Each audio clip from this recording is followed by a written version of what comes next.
Hola jóvenes, muy buenas tardes, bienvenidos a la sesión del 9 de marzo del 2022. El día de hoy estaremos hablando sobre una parte importante que tiene que ver con el proceso de negociación. Para este punto ya hemos estado comentando en distintas ocasiones sobre varios procesos, varias etapas y varios pasos, pero enfocado particularmente a la negociación distributiva o a la negociación integradora. En este caso lo vamos a ver desde una perspectiva general en la cual estaremos comentando las distintas etapas que tiene este proceso y cómo la podemos integrar en cualquiera de las dos tipologías que ya conocemos. Entonces, pues bueno, vamos a iniciar con esto el día de hoy. Primero, importante mencionar, cuando hablamos del proceso de negociación, y como se los mencionamos un rato, este aplica para cualquier tipo de proceso, de reunión en el cual queremos tratar de llegar a un acuerdo. Y hay diferentes visiones o perspectivas que podemos aplicar o entender dependiendo de cada caso y dependiendo también de nuestras propias necesidades. El día de hoy estaremos viendo dos procesos o dos perspectivas a partir de las cuales entenderemos mejor cómo es que funciona una negociación. Porque incluso puede ser que muchos todavía estén un poquito perdidos respecto a cómo es que se realiza, porque lo que hemos visto hasta ahora han sido algunos casos, algunos temas aplicados, pero ¿cómo es realmente ese proceso puntual? En términos generales, a mí me gusta utilizar este proceso que vemos en pantalla en este momento, el cual implica tres etapas amplias. En primer lugar, una etapa de planificación, que como podemos apreciar en esta figura, se da antes de que se desenvuelva toda la negociación. Se lleva a cabo una etapa de planificación en la cual se establecen aspectos muy concretos y básicos para poder negociar de mejor forma. Una vez que se establece la etapa de planificación y que ya se establecieron, o mejor dicho, ya se concretaron varios de los puntos que podemos ver listados aquí, viene la etapa de desarrollo. Y esta segunda etapa es donde se lleva a cabo la negociación ahora sí.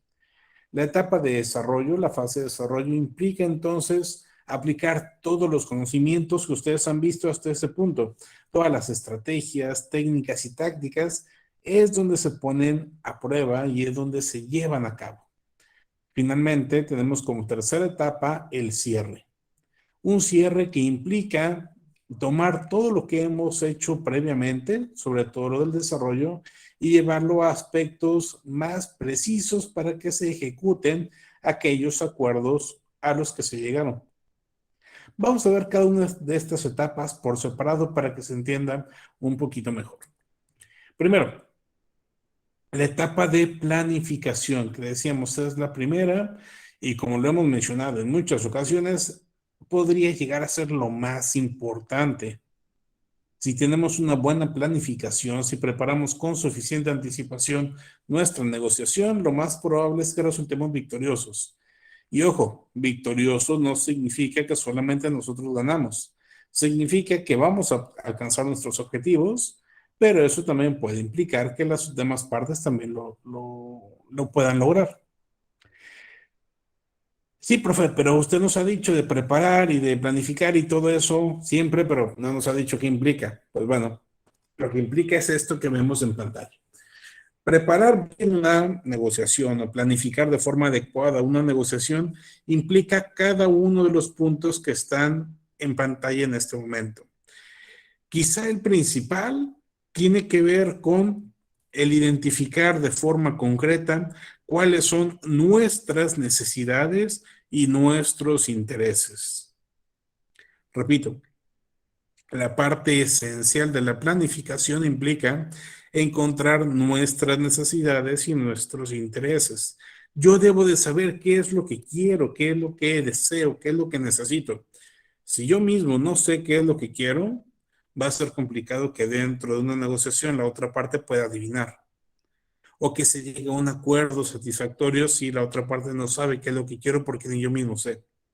Entonces es sumamente importante dejar bien en claro para nosotros en primera instancia cuáles son nuestras necesidades y nuestros intereses. ¿Vale? Pensemos, por ejemplo, en el caso de Juan y Carmen.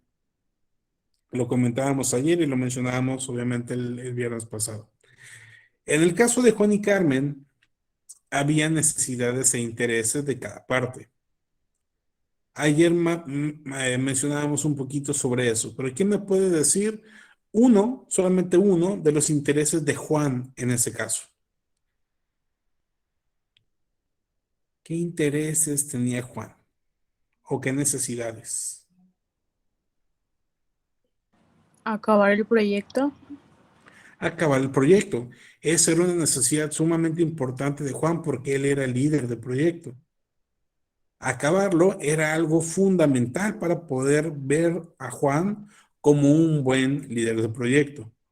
Pero además tenía un interés muy específico que lo menciona Aurora dentro del chat.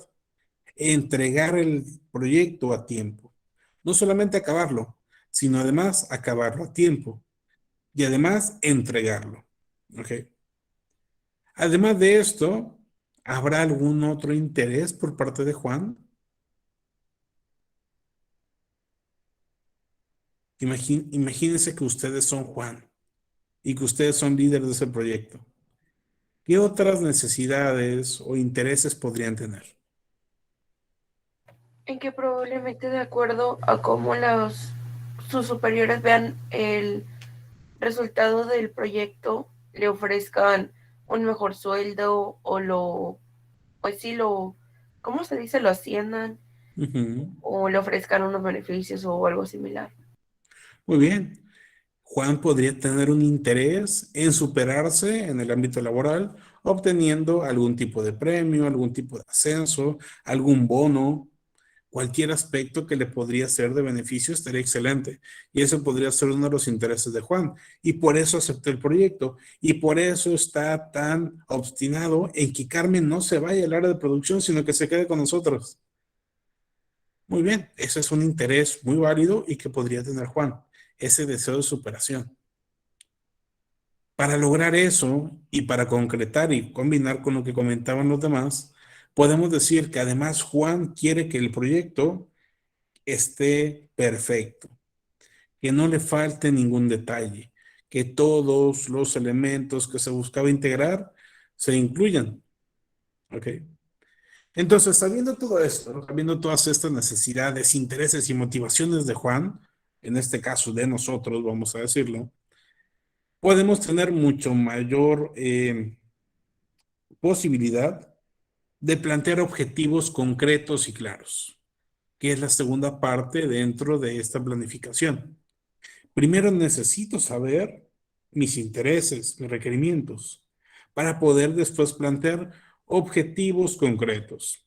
Y esos objetivos deberían de ser utilizando el método SMART, que sean objetivos específicos, que sean objetivos medibles, alcanzables, relevantes y que lleven un tiempo. Por ejemplo, Juan podría definir como su objetivo concluir el proyecto del sistema de información de la empresa Las Hormigas S.A.D.C.B. en 37 días a partir del día de hoy, considerando la integración de los módulos de información A, B, C, D y E. Por ejemplo, y si no termina en 37 días, incluyendo todos esos módulos, entonces no se alcanzó el resultado. Si se termina en 37 módulos, pero le faltó el módulo B, pues entonces el objetivo no se alcanzó. O si sí incluyó el módulo B, pero hasta el día 43, pues entonces el objetivo no se alcanzó. ¿Me explico? Mientras mayor sea la posibilidad de especificar nuestros objetivos, mayor será la posibilidad entonces de llegar a acuerdos, porque sabremos de forma concreta qué queremos. Y así como podemos definir con claridad qué queremos, también podemos definir qué no queremos. ¿Ok? En todo caso, una vez que tenemos planteados nuestras necesidades, intereses y objetivos, debemos también de definir un presupuesto. ¿Qué entienden por la palabra presupuesto? ¿Quién me dice qué es un presupuesto? Levantando su mano. ¿Qué es un presupuesto? ¿Alguien sabe?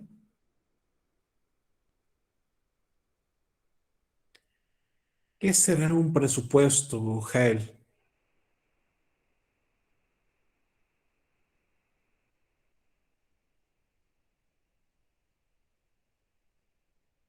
¿No? Bueno, ¿alguien más que me diga qué es un presupuesto? Es la organización de recursos de acuerdo al cumplimiento de objetivos que quieren cumplir. Es decir, nosotros debemos organizar los recursos conforme Ujú. a cómo los tenemos, financieros, de capital humano, de tiempo, de actividades, y esto los vamos a organizar de acuerdo a lo que queramos hacer.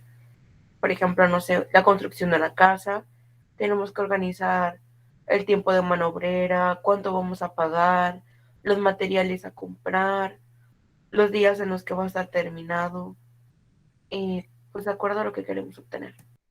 Muy bien, exactamente. Cuando hablamos de un presupuesto, de hecho, usualmente pensamos en dinero. ¿Cuánto dinero vamos a necesitar para alcanzar mis objetivos? Pero en este caso, como bien nos comenta Irmanda, al hablar de un presupuesto no solamente se trata de dinero, sino de cualquier otro tipo de recurso.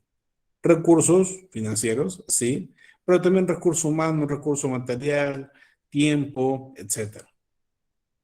Entonces, cuando hablamos de presupuesto, de planificar el presupuesto dentro de esta etapa de la negociación, lo que debemos hacer es establecer con claridad cuánto de mis recursos yo voy a necesitar para poder ejecutar la negociación. Repito, en dinero, pero también en materiales, en tiempo, en personas. Todos aquellos recursos que yo necesito para poder llevar a cabo la negociación, los debo tomar en cuenta. Pensemos que dentro de 2 semanas tengo una negociación en la cual estoy contactando a mi posible nuevo proveedor de materia prima. ¿A qué área de la empresa yo debería de enviar a esa negociación? Debo de enviar personal de limpieza, personal administrativo, financiero, de producción. ¿A quién debo mandar? ¿Y a cuántas personas voy a enviar? Por mencionar un caso. De esa manera yo puedo definir, no sabes qué, si es el área de producción, si es, perdón, un proveedor de mano de obra, pues necesito que esté el ingeniero responsable de la producción para certificar que la calidad de los productos sea la que necesitamos para eh, nuestro, ¿cómo se llama? Nuestro proceso de producción. También probablemente necesitamos a la persona encargada del área financiera de la empresa para saber con cuánto dinero contamos y que se pueda realizar la transacción. Pues necesitamos una persona de logística y probablemente una persona encargada del área administrativa que tenga la posibilidad de llevar todos aquellos acuerdos necesarios, incluso el abogado de la empresa para firmar acuerdos o convenios. Entonces yo ya sé que necesito 5 personas para esa reunión. Y para esas 5 personas, tal vez la reunión no es aquí en la ciudad, sino que va a ser en otro estado. Por ende, tengo que mandar esas 5 personas hacia otro estado. Necesitan viáticos, necesitan dinero para transporte, para comida, para bla, bla, bla, bla, bla. Y después voy a establecer cuánto dinero podemos gastar en esa negociación que se estará realizando. Y así con cualquier otro recurso necesario, debo de establecerlo para medir perfectamente cuánto estoy utilizando de mis recursos. ¿Vale? Una vez que tenemos estas 3 primeras fases completas, la identificación de intereses, de objetivos y un presupuesto, después pasamos a las restricciones. ¿Cuáles son mis puntos límite, mis puntos de resistencia? ¿Cuánto estoy dispuesto a pagar por ese nuevo proveedor? ¿Cuánto estoy dispuesto a recibir de mi nuevo cliente, etcétera? ¿Cuáles van a ser mis puntos de resistencia? Eso yo lo debo de establecer con anticipación. Y una vez que tengo esto, ya puedo definir también un mecanismo para encontrar cuál es la mejor alternativa. Determinar mi MAPAN, mejor alternativa para un acuerdo negociado. Si con esta negociación que voy a llevar a cabo no me convence o no me gusta tanto, pues voy a compararla y qué otras alternativas tengo y cuál es mejor. ¿Ok? Definir la MAPAN es muy importante, como lo hemos visto en reiteradas ocasiones, pero se debe definir la MAPAN desde antes. ¿Cuáles son las alternativas? Y una vez que se está negociando, tú eliges, ¿te quedas con tu MAPAN o con esta nueva negociación que a lo mejor resulta mejor? ¿Vale? Con esos 5 puntos que hemos mencionado, tu planificación ya está bien. Ya puedes empezar a negociar, ya lo hiciste de forma correcta. Sin embargo, si quieres ir un poquito más allá y estar adelantado, estar un pasito más adelante que los demás, podemos enfocarnos en esta segunda parte. Número 1, entender a la contraparte, al otro negociador, pero también el contexto de negociación. ¿Qué pasa, por ejemplo, si yo el día de hoy quiero negociar con una empresa de Ucrania? ¿Estará bien negociar con una empresa de Ucrania o existirá algún tipo de riesgo allí? Lo mismo con una empresa rusa. ¿Debería de negociar con proveedores o clientes rusos o tal vez resulta un poquito más complicado? Hay una cosa que se llama riesgo país, por ejemplo. A lo mejor lo vieron en su clase de economía. Ese riesgo país nos dice qué tan bueno, qué tan malo es invertir o hacer negocios con empresas o gobiernos de otros países. En este caso, si sabemos que los países de Rusia y Ucrania están en un conflicto armado, pues hay mucha inestabilidad y por ende tal vez no sería lo óptimo negociar en este momento con empresas de aquellos países. Hay que entender el contexto. ¿Ok? En cambio, si negociamos con otros países como Estados Unidos, donde no tiene tanto problema, pues bueno, no va a pasar mucho. Está bien. Y así como hay contextos sociopolíticos o en este caso incluso de guerra, hay otros tipos de contextos también. Contextos que tienen que ver con muchas situaciones y una de ellas tiene que ver con precisamente los siguientes 2 aspectos, la agenda y el ambiente. Pero bueno, antes de pasar a la agenda y el ambiente, recordemos, uno de los puntos centrales para poder estar adelantados tiene que ver, sí, con ese contexto, pero no podemos entender contexto si no sabemos quién es la persona con la que vamos a negociar. Hay que saber todo lo que se pueda. Y como lo mencionábamos al principio de la materia, mientras nosotros sepamos más de la otra parte, mucho mejor es la negociación en su recorrido. Incluso características o información que podría parecer no tan relevante, como por ejemplo, a qué equipo de fútbol le va, podría ayudarnos a romper el hielo al inicio, o podría ayudarnos a generar cierta empatía tal vez. ¿Vale? Bien, ahora sí continuamos. La última parte de la planificación tiene que ver con el establecer una agenda y un ambiente. Y esto no es otra cosa más que especificar cuándo se va a llevar a cabo la negociación. Les hago una pregunta. Si nosotros quisiéramos que una negociación terminara rápido o que una reunión terminara rápido, ¿qué día de la semana y a qué hora deberíamos de establecerla? Por lógica, ¿qué día de la semana creen ustedes que si hacemos una reunión va a terminar rápido? El viernes, en las últimas horas de trabajo que viene siendo como eso de las 4 o 5. Muy bien, como nos comenta Iro, un viernes a las 4:30 de la tarde, lo más probable es que termine rápido la reunión. ¿Por qué? Porque un viernes en la tarde va a terminar rápido la reunión.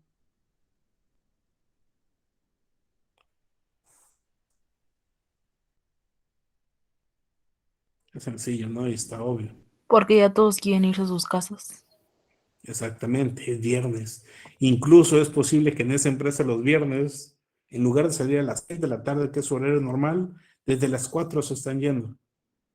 Todo el mundo ya se quiere ir a descansar, a disfrutar del fin de semana con sus familias y demás. Entonces, viernes por la tarde, pues casi no se va a hacer algo en general. Y si nosotros queremos agendar una reunión en viernes en la tarde para terminar rápido una reunión, pues está excelente. Pero corremos el riesgo también de que por esa prisa que tendrá la otra parte, pues podría resultar que nos diga, ¿sabes qué?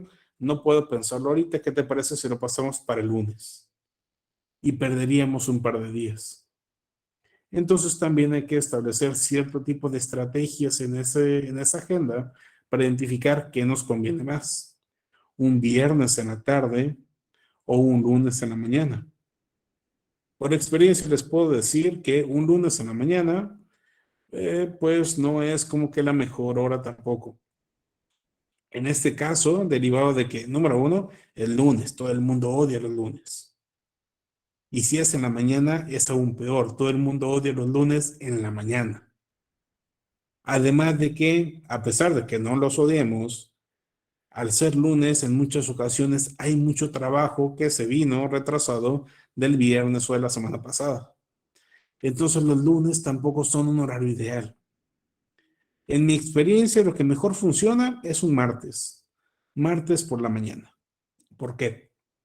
Porque un martes por la mañana, número uno, ya no traes ese enojo y esta frustración del lunes de que se acabó el fin de semana. No, ya es martes, ya te acostumbraste, ya tu mente lo procesó, ya no hay ningún problema, es martes. Pero además, no tienes tampoco la presión de que la semana ya se está acabando. No, apenas es martes, todo bien. Y si es en la mañana, pues tienes todo el martes para poder trabajar sin mayor problema.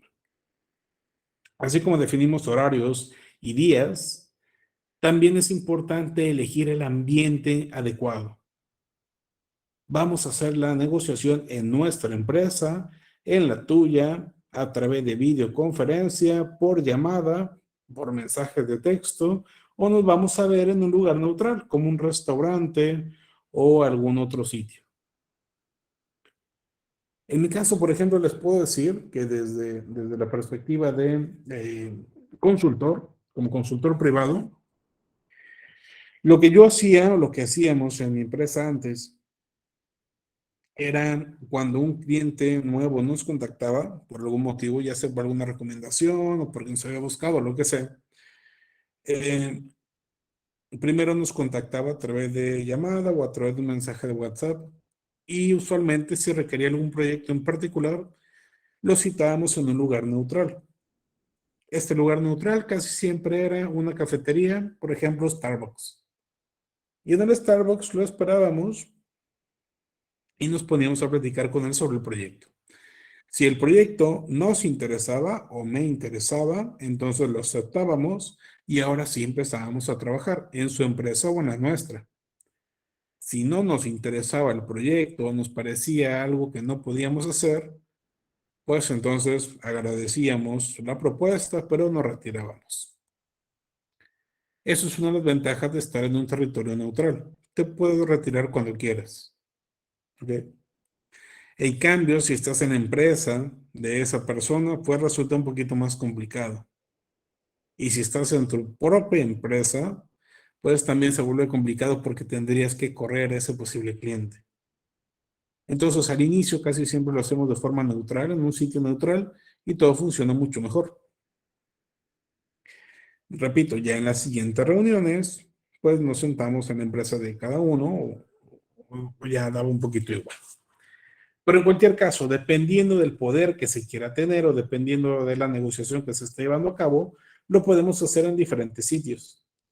Usualmente, si estamos en nuestra propia empresa, nosotros tenemos más poder porque estamos en un sitio en el que confiamos, donde nos sentimos seguros. Y ellos, o la otra parte, son los extraños en nuestro lugar.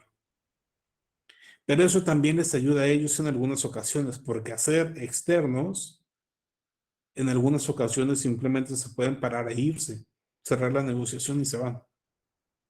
Entonces hay que considerar muchos elementos, muchos aspectos. Repito, ¿cuál es la estrategia que por lo menos a mí me ha funcionado como consultor?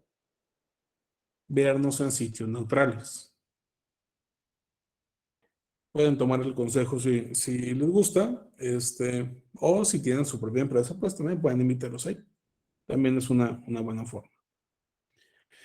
Bien, entonces con estos elementos concluimos la etapa de planificación. desde conocer mis propias necesidades e intereses hasta definir dónde y cuándo se va a llevar a cabo la negociación.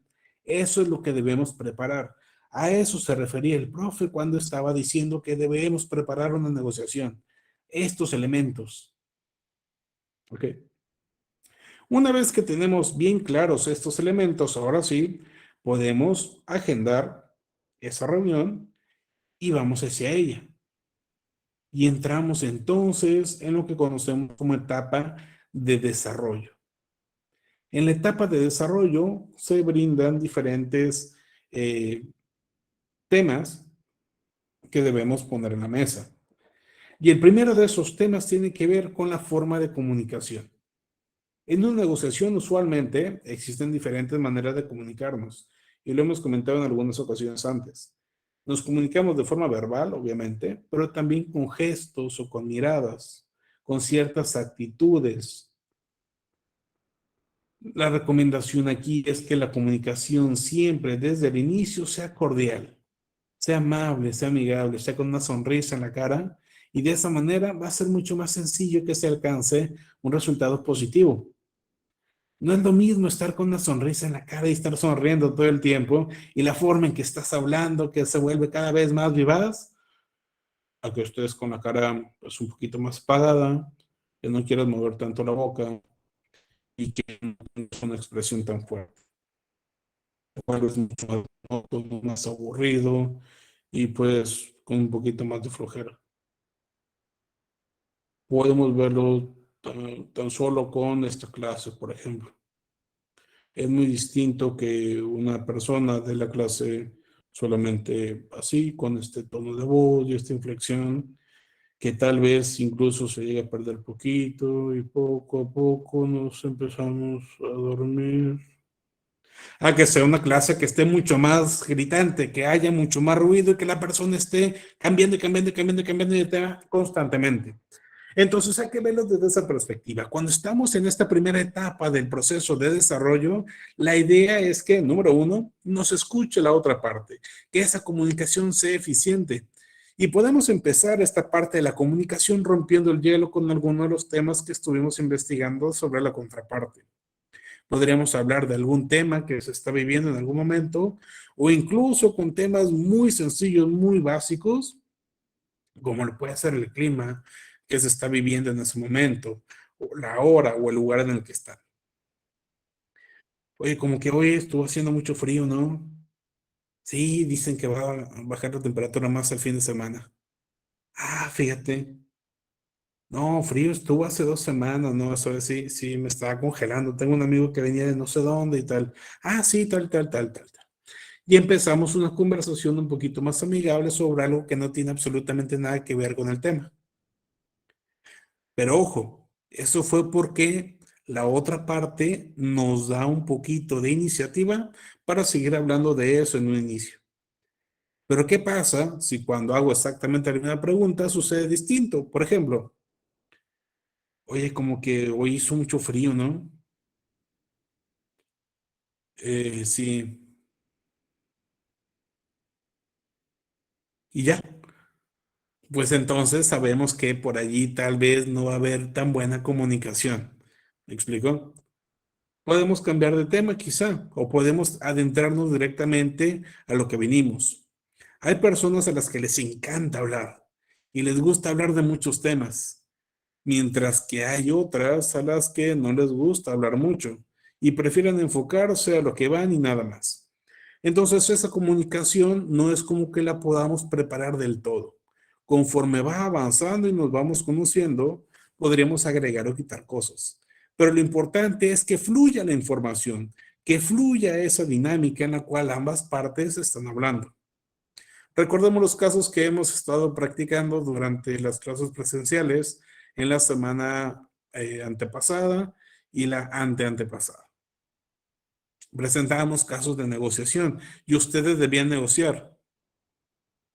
Y por ejemplo, ¿recuerdan cómo fue la negociación de las tunas en el formato presencial? Había un intercambio de ideas. En ocasiones un poquito más amigable, en otras muchas ocasiones un poquito más fuerte. Pero existía ese flujo constante te digo una cosa, tú me respondes y me dices otra y luego yo te respondo y así una y otra y una y otra. En el caso de los que estaban a distancia, también existía esta comunicación, pero estaba un poquito más cortada. No era tan dinámica como los que estaban en formato presencial, pero existía de todas formas y ambas partes se podían comunicar y se entendían. La limitante acá también tenía que ver con que no se podían ver las dos partes. Una sí podía ver a los otros, pero los otros no podían ver a los que estaban a distancia. Mientras que en una comunicación directa de forma presencial es mucho más sencillo entender y conectar con la otra parte.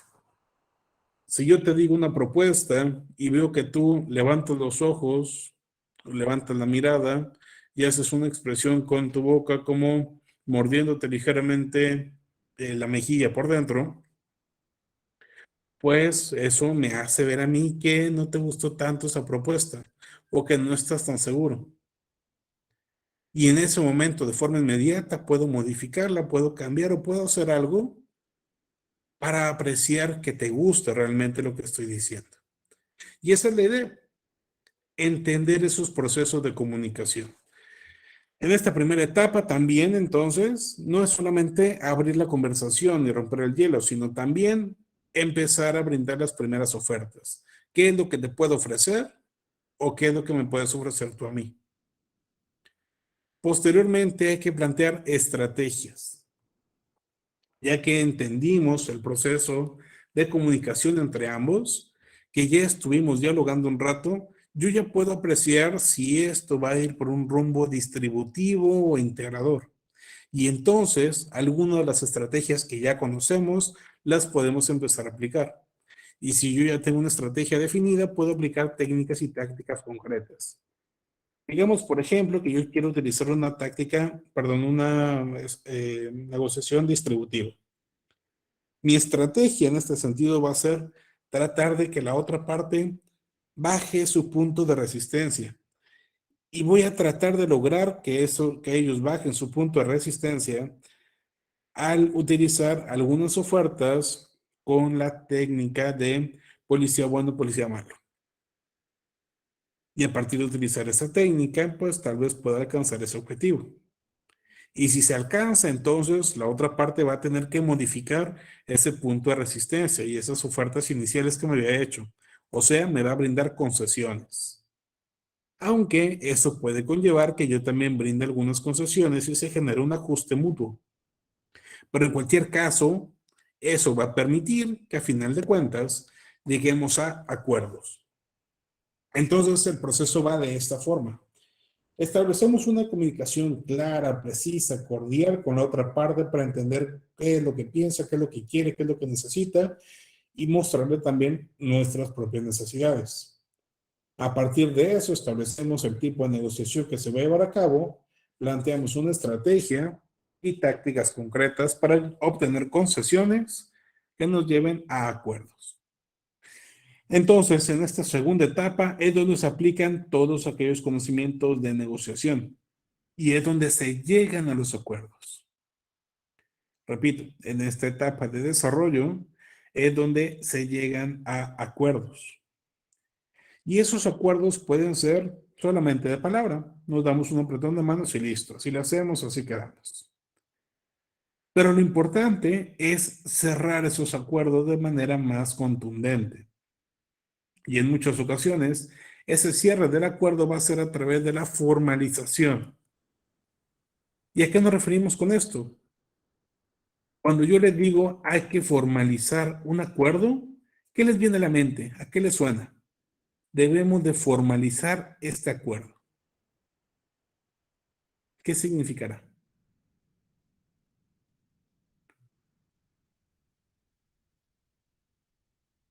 ¿A través de qué mecanismo podemos formalizar un acuerdo? Establecer el acuerdo de manera formal. Mediante un contrato. Muy bien. A través de un contrato, un convenio, podemos generar acuerdos por escrito, el cual sea firmado por todas las partes y muestre los compromisos que tenemos cada uno. Ese contrato, una vez firmado y de preferencia avalado por algún notario o algo similar, pues no se puede romper y si se rompe, tendría consecuencias para alguna de las partes. La idea entonces del cierre inicialmente tiene que ver con todos aquellos acuerdos que se obtuvieron en la etapa de desarrollo, se plasmen por escrito para que posteriormente se ejecuten, llevar a cabo los acuerdos tal como lo dijimos. En el contrato, en la formalización, debemos establecer con claridad quién va a hacer qué cosa, cuándo la va a hacer, cómo la va a hacer. Y después tenemos que asegurarnos de que se haga como tal. La negociación no termina cuando firmamos el acuerdo, no. La negociación continúa después de la firma para asegurarnos que se está ejecutando tal como lo planteamos. Y para asegurarnos todavía más, debemos establecer mecanismos de control, en el cual, por ejemplo, si en el contrato establecimos que me ibas a entregar 10 computadoras marca HP modelo XB22716, pues entonces, cuando me entreguen las computadoras, tengo que revisar que sean marca HP y de ese mismo modelo. Si sucede que las computadoras que me entregaron no cumplen con esas características, pues entonces te voy a reclamar y te voy a exigir que me entregues lo que acordamos. ¿Me explico? Ese control es básico. Si no tenemos control sobre lo que se está haciendo, es como si no tuviéramos ningún acuerdo en lo absoluto. Y por ende hay que seguir dando seguimiento, asegurarnos de que se cumplan todos esos compromisos a los que se habían llegado y evaluarlos. ¿Qué tan bien o qué tan mal se estuvo haciendo? Oye, el contrato decía que me ibas a entregar 20 computadoras en 10 días, pero me las entregaste en 20. Pues como que no fue tan bueno, ¿no? O decía que me ibas a entregar computadoras marca HP, pero me entregaste marca Dell. Pues como que tampoco coincidió. Entonces esa evaluación no va a ser tan buena. O puede ser que sí, que todo lo que se dijo en el contrato coincide, entonces todo excelente. En cualquiera de esos dos casos podemos llegar a este último punto, una renegociación. La renegociación no siempre se da, pero cuando se da puede ser en dos sentidos. Número uno, puede ser una renegociación orientada hacia un ciclo. Es decir, la empresa ya recibió de la otra empresa todo lo que se había acordado y estamos tan satisfechos que nos interesa volver a negociar con ellos para otros productos o para otros acuerdos. Ahí estamos volviendo a negociar o renegociando o reiniciando el proceso de negociación. Pero también se puede hablar de renegociación cuando una de las partes está incumpliendo y por ende necesita cambiar ciertas características del contrato original. Oye, lo que pasa es que yo te había dicho que te iba a entregar 10 computadoras, marca Dell, modelo XB21127, pero lo que pasa es que se nos acabaron. Ya solamente tenemos 8. Entonces, ¿qué te parece si renegociamos los términos para darte solamente esas 8 en lugar de 10? Obviamente te regreso el dinero que me habías pagado. O me permites cambiarte esas computadoras y te doy estas otras que son mejores. Allí ya estamos hablando de cambiar los términos de la negociación que se tenían originalmente. ¿Ok? Entonces, ya sea que necesitemos renegociar porque se incumplió y queremos modificar algo, o renegociar porque nos fue muy bien y queremos volver a hacer un proceso de negociación con nuestra empresa, esa sería una etapa de cierre, pero que también es el vínculo para conectar con el inicio de una nueva negociación.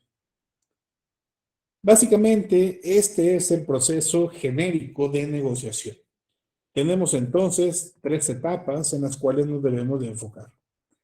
La etapa de planificación, la etapa de desarrollo y la etapa de cierre. ¿Cuál de todas estas etapas es la más importante? Como siempre, diríamos, todas las etapas son igual de importantes, bla, bla, bla. Pero si me preguntan a mí, la más importante es la planificación. Si tú planificas de forma correcta tu negociación, lo más probable es que el desarrollo suceda de manera más sencilla y por ende que el cierre también sea facilito. Pero si no planificaste, no preparaste bien, todo lo demás se complica. Entonces, poniéndolo en porcentaje, quizá yo hablaría de que la planificación tiene una importancia del 40%, el desarrollo un 35% y el cierre de un 25%. Todas son importantes, pero hay que ver a qué nivel. Muy bien.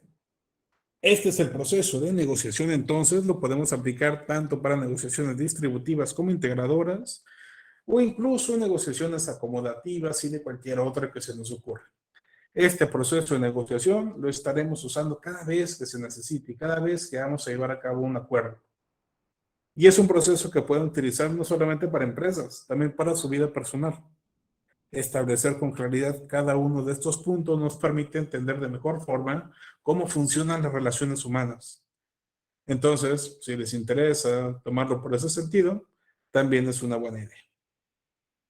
¿Alguna duda? ¿Alguna pregunta hasta aquí?